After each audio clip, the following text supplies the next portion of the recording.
Faff. Welcome back to FPL Faff with Jez, Jack and Jim. I'm Jez. I'm Jack. And I'm Jim. And Jack has forgotten what his name is, apparently. I'm Bruyne. I am Jack. Speaking of disappointing things, last game week made me sad, made me angry, made me want to quit fantasy football for the 29th time this year. How did you guys get on? Go on, Jim. Yeah. You lead, mate. No. Well, it was. I kept Bamford in, which was a huge win for me. He got 11 points. That was great. He's still flagged. I don't know why he's still flagged. Yeah, I'm not sure about that one. I think he's good to go. Yeah, it's even for next week. He's still flagged as a knock. That's weird. I think like a lot of the FPL managers, the FPL admin have taken a break over the international fixtures, and they'll update it soon. That's it. It must be that because no one's gone up and down in value yet, and I just know for a fact that Bale will be going down, and I don't think I'm going to be taking him out. I don't know if that's a mistake. It's going to be against Newcastle, but if he doesn't play, because we thought he would play last time, and he didn't, right? So, but my other two Spurs players did really, really well. I got Kane, I captained him. He got 14. I should have captained Lucas Moura. He finished on 9. Nice. And that is literally about it. I remember I brought in Tierney and Antonio, and Tierney's the one that got me 7. Harrison got me 7. Oh. And that's it. I've literally just mentioned 1, 2, 3, 4, 5 players. So Harrison 7, Lucas Moura 9, Antonio 7, Kane 14, Bamford 11. All the rest of my players just might as well didn't even play. Yeah. What's your total then, Jim? I finished on 52 on this blank game week. Oh, do you know, I'm very jealous because I'm looking at my team and all I see are zeros. Horrendous. And I can't believe it. You know, I had a lot of players actually play, or they should have been playing. Obviously, Bale got rested or benched. Not great. That's a 0 from him. Son is not back from his injury just yet. Big fat 0. Cresswell did play, but got 0. Oh. So actually, you know, I'll just go through my team. Back to front, I've got, Martinez with 1. Very, very good. Konsa also with 1.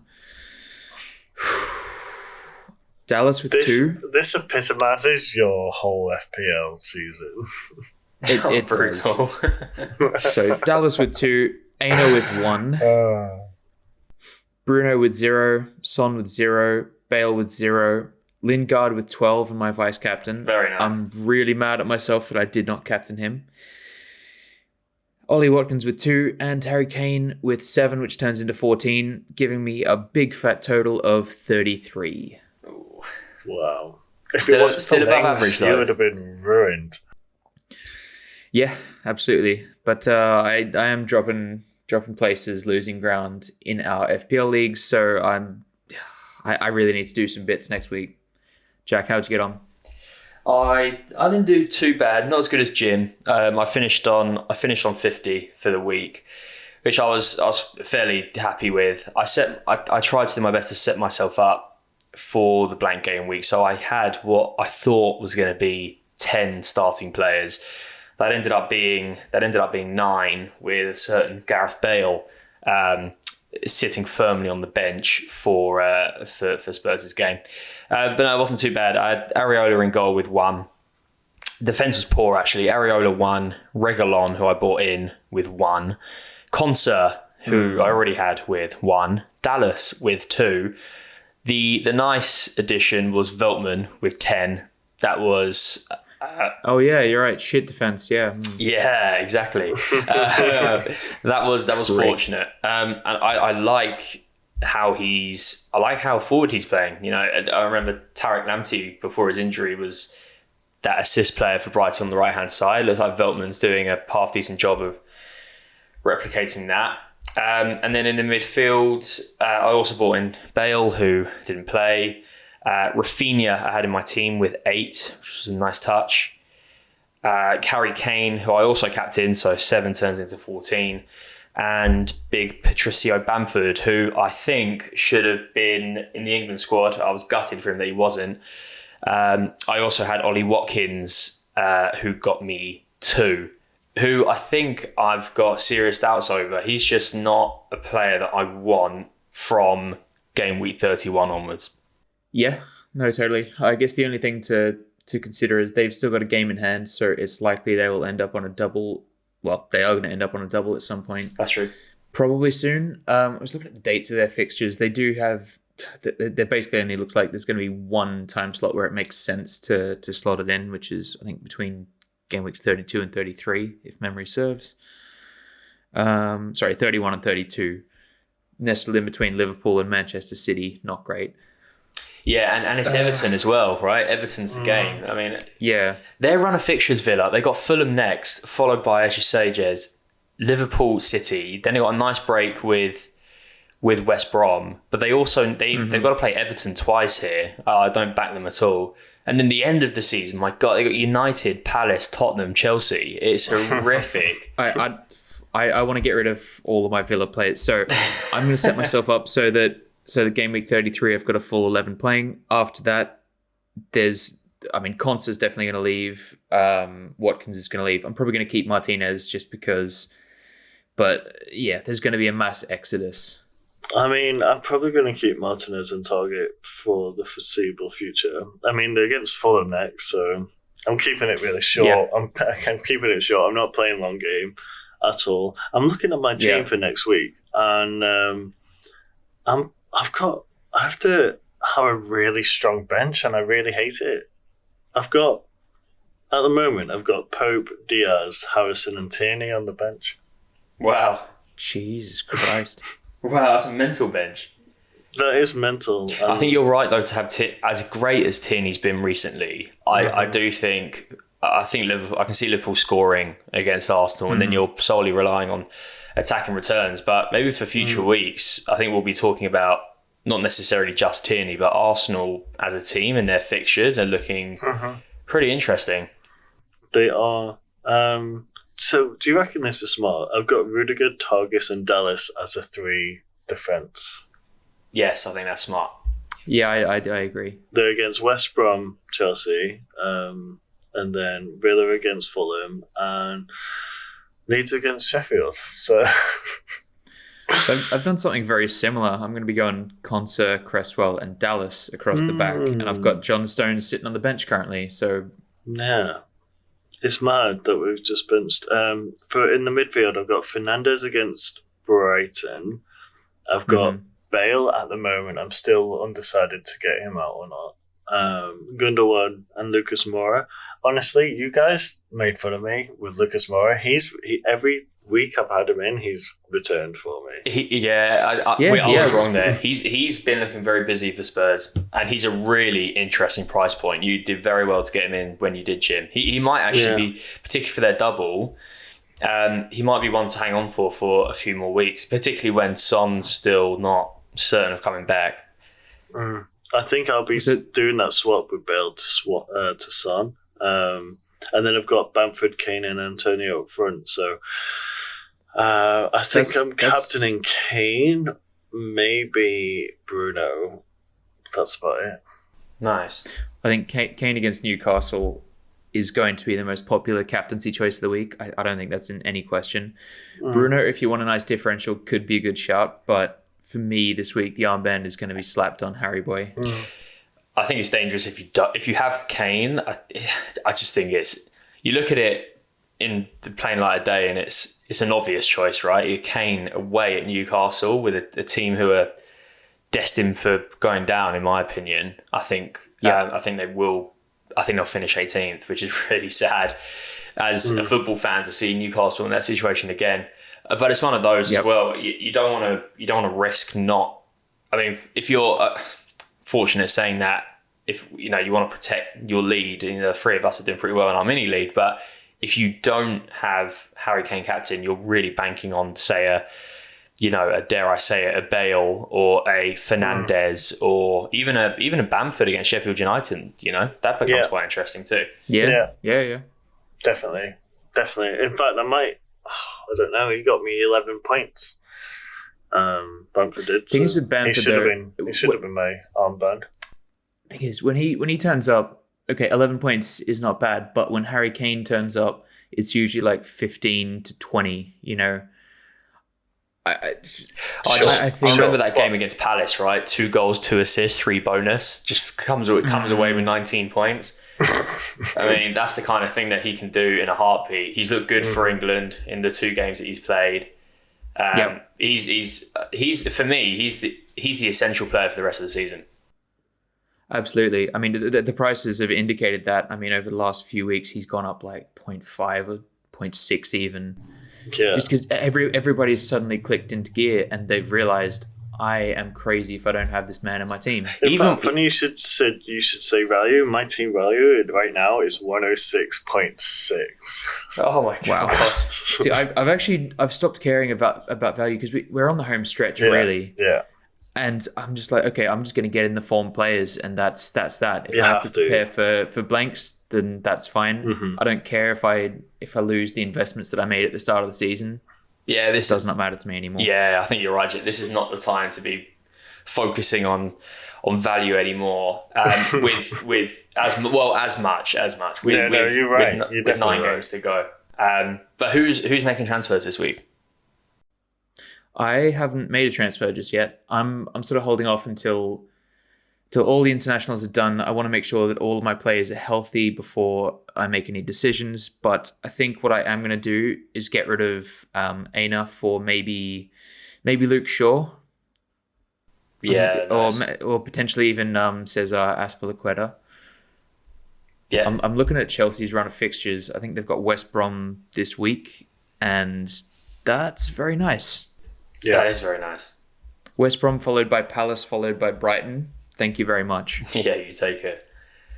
It's a weird one. I'm looking to play my wild card next week, and I've got 1 free transfer. And if I don't make that transfer, it goes to waste when I play the wild card.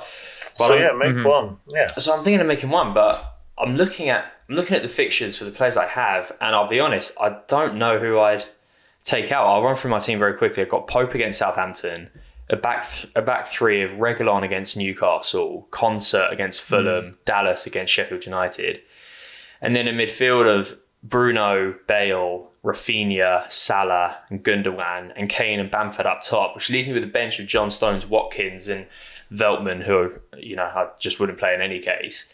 But if I'm going to do anyone, it's probably for Gareth Bale and trying to alleviate some risk. If he doesn't play, I'd rather have a Lingard or even a Jota, to be honest. So, I mean, sure. Yeah. My concern is that you're going to want Bale in 2 weeks' time when they have a double. Is he going to play both games? You're going to want 3 Spurs anyway. Is he going to play both games? So this is it. I'm just not convinced he's going to play, and I'd rather on my wild card next week hopefully have a bit more indication as to whether Son's going to be back or not, because by that time, in a week's time, I'm hoping that he's had a bit more rest, and if he has, then Son is coming in for Bale without question. So my question is for you, Jack. Why then are you going to play your wild card now instead of waiting to see for a couple more weeks? Why don't you play it in Gameweek 32? Because I consider it's a good point. I considered it. I'm just looking at the rest of my squad, and I feel like there are improvements to be made. I mean, I'm not going to want Veltman for the long term. I definitely don't want Villa for the long term. I've got 2 of those players. I don't like the idea of having 3 leads, to be honest. So there's a few changes I'm going to want to make anyway. I've got 2 decent goalies in Pope and Areola. It's not normally my style. I just kind of want to go set and forget. And then the big thing that I feel like I'm essentially missing actually, is a Chelsea defender. And I need to get one in soon. Yeah, because definitely. they're looking so solid. I just got to choose who the right one is. I'm leaning towards Azpilicueta just for lack of risk of rotation, or Mendy in goal. Uh-huh. Yeah, Mendy in goal's a shout. I don't know. I think you've got a reasonable keeper in Nick Pope. How much is Mendy at the moment? I think it's 5.1. He's cheaper than Pope. Yeah. Just check 5.2. Okay. Well, you know what? If he's cheaper than Pope, I would be getting him in because they've got much better fixtures. They've been racking up the clean sheets. I mean, to be honest, I think that's the change I would make this week if I were you. Yeah, I think so. Yeah, I've got to make one. Just do keep. Well, it's either Pope against Southampton. I've got Pope on the bench. Yeah. Oh boy. I just don't really back Southampton though to score. Particularly with. Is Danny Ings going to be back? I'm not sure, but it's hard to say. But I mean, Shea Adams has been looking okay. Well, better than okay even. I don't know. I think Southampton will score against Burnley. Yeah. That is my opinion. And I can't see West Brom scoring against Chelsea, which probably makes my mind up not a chance. Yeah. There will be one light grazing of Mendy's gloves. Oh, no save points here. He'll barely touch the ball. Yeah. 6 points. Thank you very much. Bonus points of 1. Sorry, bonus point system of 1, I mean, not an actual He bonus will point. get a bonus point. Yeah. I'm talking about the yes, system yes, that determines who gets the... Yes. Yeah. Faff.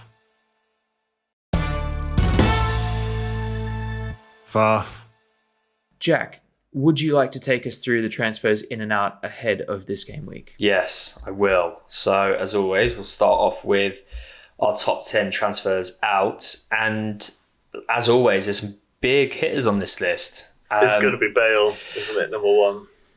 I'm not sure if it's number 1, but... It's the first 2 are Spurs players. It's not Bale, it's Son, who has been shipped out still with his big flag. We need more information. I think that's the easy answer with that one. I'm sure Mourinho will have something to say in the next day or two. Yes, as you say, Jim, Bale is number 2. Pierre-Emerick Aubameyang is coming in at number 3. Wow. Unsurprising. Yeah, unsurprising. He hasn't had the best season. That said, he still scored 9 goals, which is the majority of... well, increasingly so, the majority of some other teams in the league. So... I say that he is expensive, and I don't think I'll be considering him. But we go back to Arsenal's fixtures. I mean, they've got it's looking really tasty.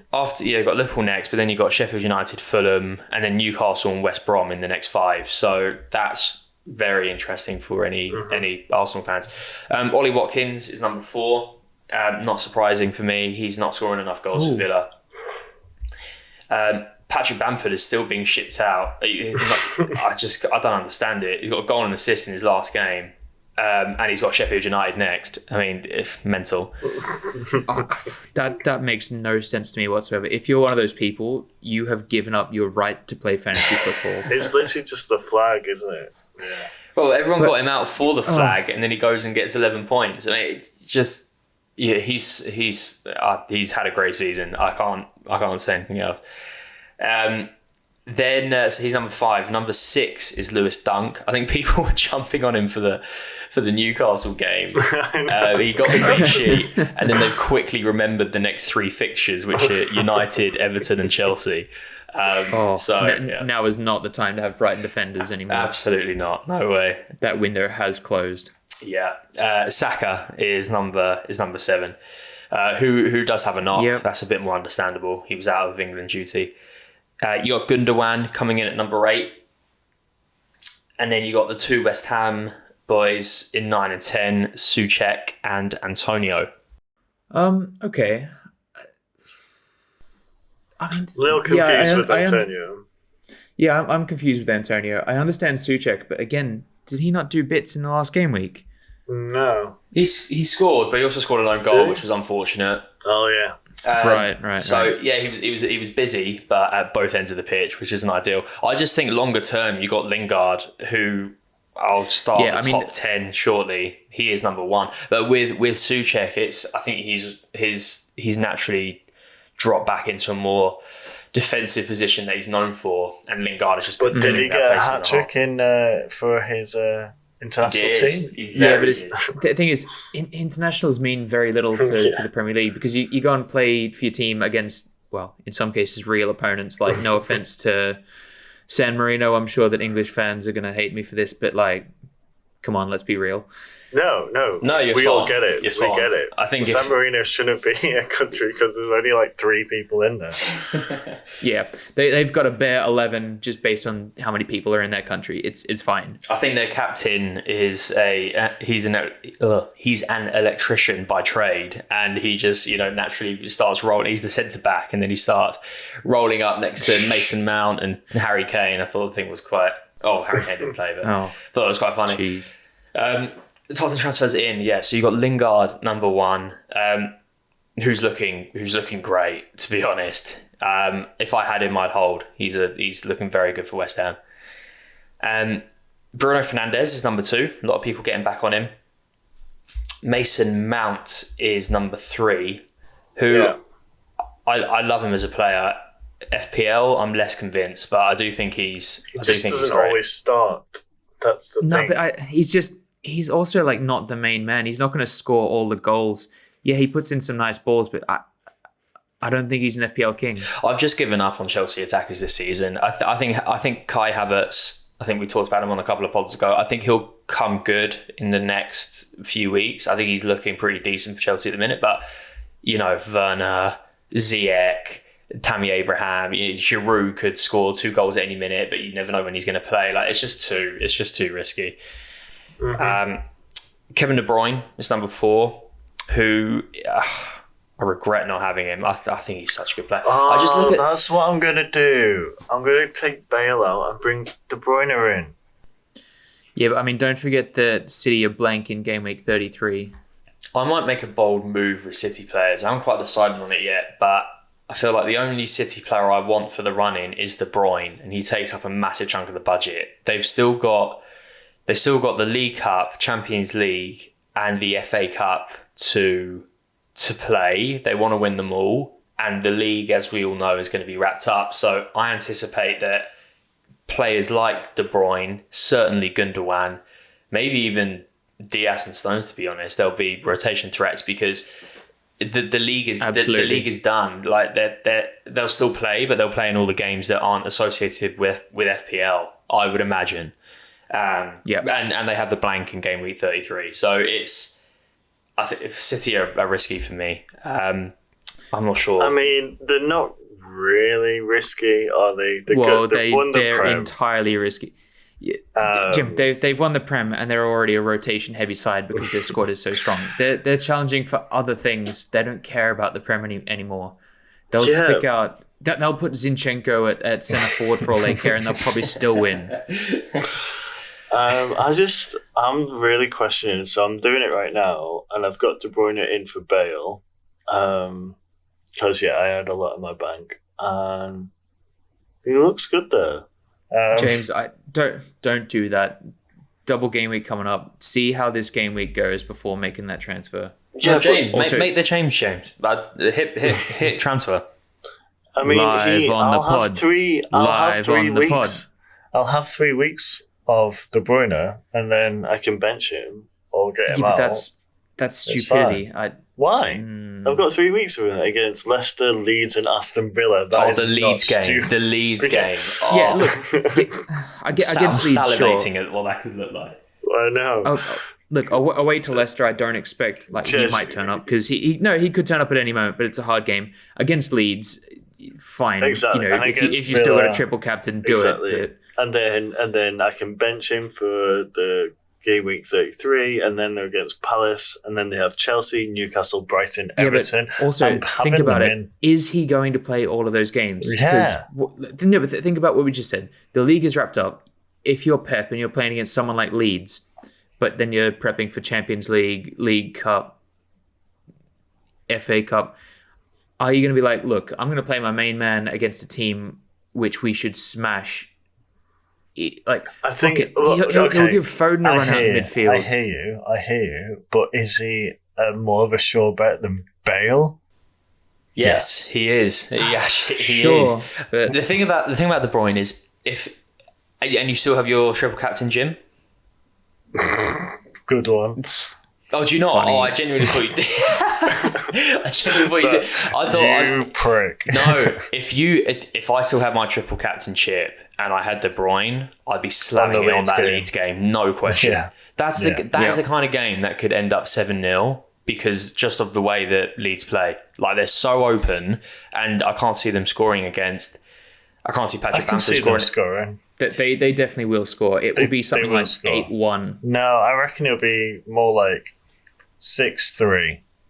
It's just going to be a nuts game. I don't know. It's one to think about. Anyway, De Bruyne is number 4 on the list, and then you've got Iniacho, who's number 5. Yes, we need to talk about him. He has been huge as of late. He's been superb.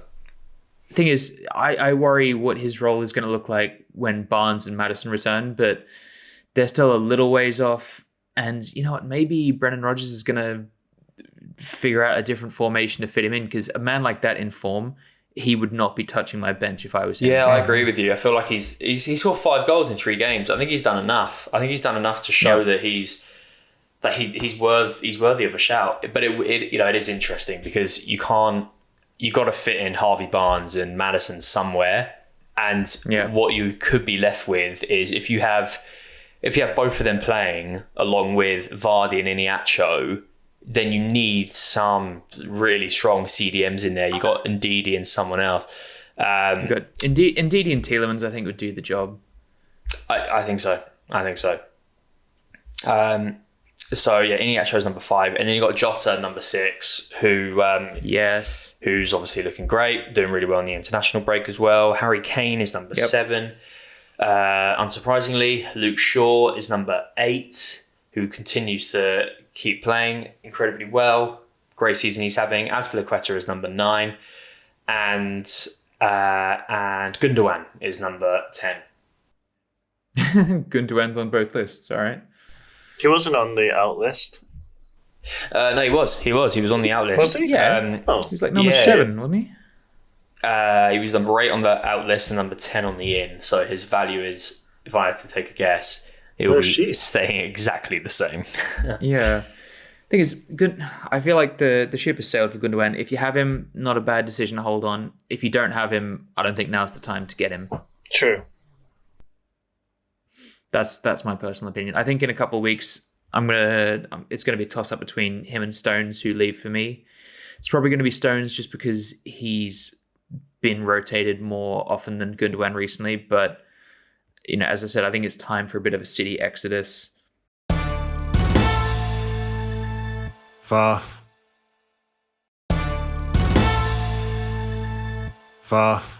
Shall we talk through the fixtures for this upcoming game week? Let's do it. So, first up, we have Chelsea West Brom. This is a delicious fixture if you have any Chelsea players. To be honest, if you have a Chelsea defender, I would be thinking about slapping your armband on them. I think I'm going to play it fairly safe. It's good, but it's not really that safe. It's definitely going to be a Chelsea win. I'm going to say 2-0. I agree. I just think West Brom they're clueless. I'm going to go 3-0 Chelsea. I am also going to go with 3-0 Chelsea. I just don't think West Brom have a sniff here. Leeds, Sheffield. I think this is going to be 3-0 Leeds. Part of me wants Sheffield United to score.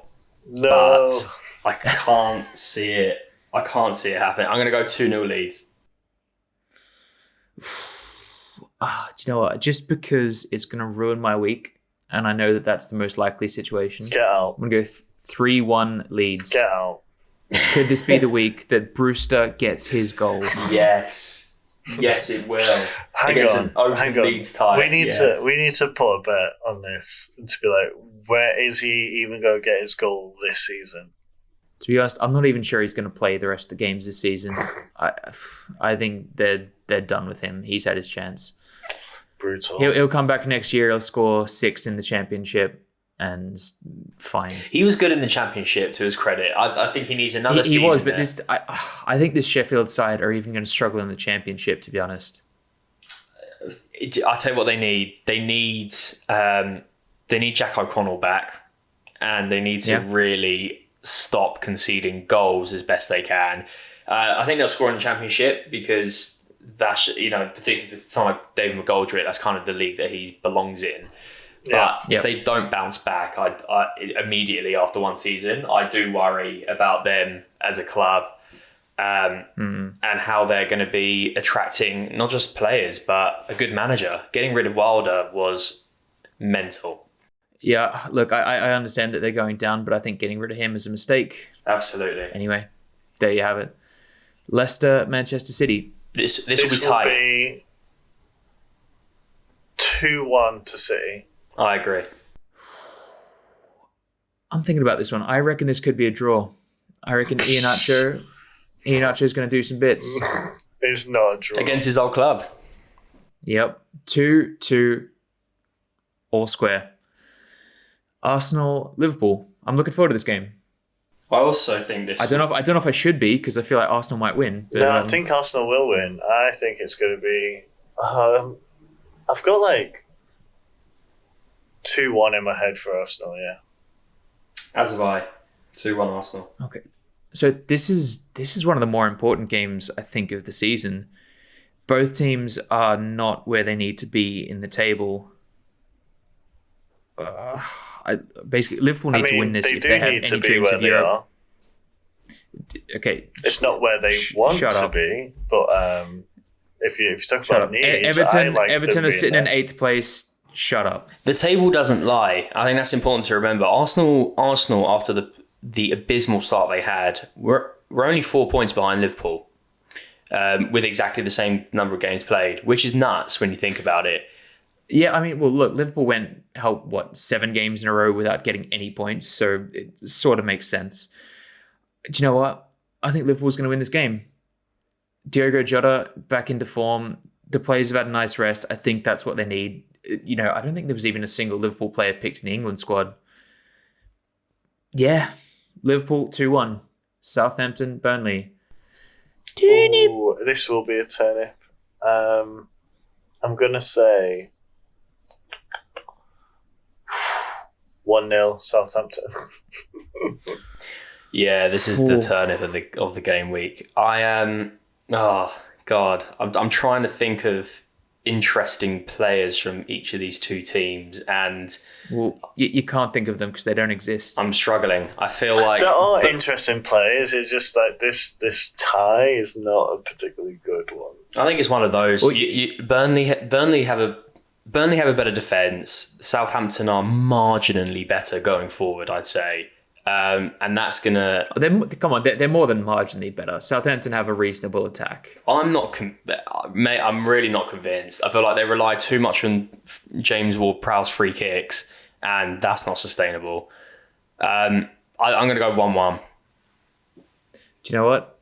I'm gonna go 1-1 as well. But it's going to be a James Ward-Prowse free kick that hits the back of the net. There you go. Newcastle, Spurs. 2-0 Spurs.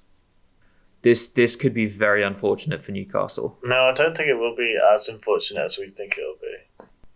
I think you're right, Jim. I'm going to agree with you on 2-0. If Spurs are firing and they have Bale and Moura and Son's maybe making a return and Kane's obviously on top, it becomes a bit more in Tottenham's favour. I'm going to go 2-0. So I don't think we're going to see Son this week, but regardless, I think that Spurs are going to get the job done, and convincingly. I think this has 3-0 written all over it. Aston Villa, Fulham. This is hard to predict. Villa. Yeah. I've also written down 2-1 Villa. Remarkably, Jim, we normally come in very similar with our predictions. I have also written 2-1 Villa. No, you haven't, Jess. No, I don't write it down, but that is the scoreline in my mind. I think it is. I wish that it wasn't, but I think it's going to be. I feel like Fulham are playing really well, but they don't. I'm still not convinced by them going forward. That without Lookman, I don't know. I just don't know where they're going to score. I think 2-1 Villa's fair. Yeah. It's desperate times now for Fulham. Like they're in the fight of their life. They've got to start making Villa have been wins. playing quite well this season. Yeah, but like Villa, they're one of those sides that you could pull off a win against them. I think Fulham really need this, and they're going to be looking at this game. Nice long rest. This is the one for them. I still don't think they're going to get it done, but we could be very shocked. The interesting thing, I think Manchester United. Ooh. Sorry, I was just a quick. I was going to say the reason we're only talking about Fulham is because their resurgence in not the last recent weeks, but the weeks before that, makes them now within touching distance of Newcastle, and I think that's what I think that's a lot of the reason why we're talking about them. But on any other given season, I'd say that they haven't got enough to stay up. So they've only won 5 games all season, Fulham. It's not impressive, really. I hope they stay up, but it's going to be tight. Yeah, I mean, if they stay up, it's going to be by a bee's dick. It's going to be tight. I think next season, if they do stay up, they're going to need to really look at their forward line and figure something else out. I think Mitrovic has done a good job over the years. He's not in favour anymore, and really, I think he's probably past his expiry date at Fulham. They need to look at somebody else. Agreed. Manchester United, Brighton. 3-1 Man United. I'm gonna go 2-1 United. I think they'll win, but I've got slightly more faith in Brighton's backline for this one. I think this one's going to be 1-0 to United. I don't think it's going to be a particularly interesting game, sadly. But, I'm open to surprises. Everton, Palace. This will be... I can see this being 2-1 to Palace. But I'm not going to say that. I'm not going to say it. I'm going to say 2-1 to Everton. I'm going to go 2-0 Everton. I'll prefer that, yeah. Do you know what, guys? I'm going to say 0-0. Oh, Christ. Yeah, I think this is going to be a really awful game. No, I think there's a goal in there. It'll be one way or the other, but there's definitely a goal. I think this is one of those games where there's going to be a fair amount of chances and just no quality on the day. Do you know what? Calvert-Lewin's going to get his head on it, and Richardson's going to get his left foot on it. It's going to be done. Look, I hope that does happen. I've got Calvert-Lewin on my side. I need him to make some returns because he's got to stick with me for a few weeks. Yeah, but I don't see it happening. And the last game for the game week is Wolves-West Ham. This can go in any direction. This is probably going to be a good one. It's going to be end to end, I think. Yep. And with that, I'm going to say the worst result probably, which will be 1-1. Oh, horrible. I agree, Jez. Jim, I can't believe it. I also think it will be 1-1. Look, I'm going to disagree with you both. I'm going to say this is going to have goals in it. 4-1 West Ham. 4-1, did you just say? 4-1 West Ham. Wow. Jesse Lingard looks like he's going to score a goal with every touch that he's taken in the last 10 weeks. You're insane, mate. 8 weeks, however long he's been playing. You're insane. Yeah, I am insane, and that's why I'm not winning our league. But I need things like this to happen, so I'm gonna bank on it. 4-1 West Ham. You heard it here first. Don't put your life savings on it. At last, yeah. Right, guys, I think that brings us to the end of this week's pod. If you do want to join our FPL mini league at this late stage, you can do so with the code DKSORK. You can also see that in the lovely overlay that I've prepared for our YouTube video. You will see me doing probably mildly badly in the coming weeks, just because such is life for me. You will see Jack miraculously picking some bullshit player and having them score 15 points, as is the evidence of his life thus far. And you will see Jim just 10 points behind, firmly planted in second place. Mm-hmm. Correct. Guys, this has been good. Until next time. Next time. Faff.